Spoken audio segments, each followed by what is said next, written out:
Gautami पाटीलसोबत dance केला, तो video viral झाला आणि त्या संदर्भात विरोधकांनी जी टीका केली आहे, काय सांगा?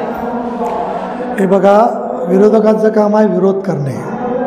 या उभाटा सरकार, काँग्रेसवाला सरकार, दहीहंडी यांनी त्यांच्या कार्यात दहीहंडीवर बंदी घातली होती, हिंदूच्या सणावर बंदी घातली होती.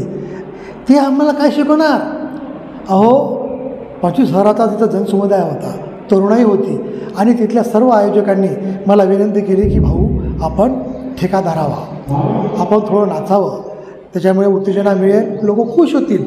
त्याच्यामुळे लोकांना, पब्लिकला, आयोजकांना खुश करण्याकरता मी ठेका धरला. आणि त्या ठेका धरल्याबरोबर महाराष्ट्रात गौतमी पाटील ह्या नावाजलेल्या डान्सर आहे आणि त्यांनाही मोह आवडलं नाही. त्यांनी येऊन माझ्यासोबत त्यांनी ठेका धरला. त्याच्यात वाईट काय? दहीहंडी हिंदूचा सण आहे, आम्ही साजरा केला.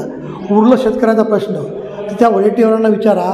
यवतमाळ जिल्ह्यात शेतकऱ्यांना पीक विमा नाकारला गेला होता, तर या संदीप धुर्वेंनी 1,98,000 शेतकऱ्यांना, माझ्या मतदारसंघातील 49,530 शेतकऱ्यांना विमा मिळवून देणारा संदीप धुर्वेचा आहे.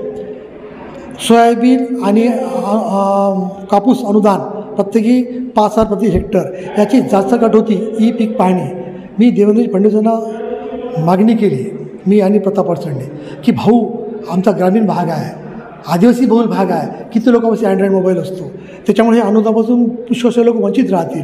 देवेंद्रजीने आमचं ऐकले आणि त्यांनी आता GR काढला. ही जास्त अट रद्द केली. कोणी केली? संदीप धुर्वेने केली. 3 दिवस मुसळधार पाऊस होता. पहिल्याच दिवशी तिन्ही तहसीलदारांना किती पाऊस असो पंचनामा करा आणि शेतकऱ्यांना न्याय द्या असा आदेश काढणारा संदीप धुर्वेच आहे. धन्यवाद. ABP माझा, उघडा डोळे बघा नीट.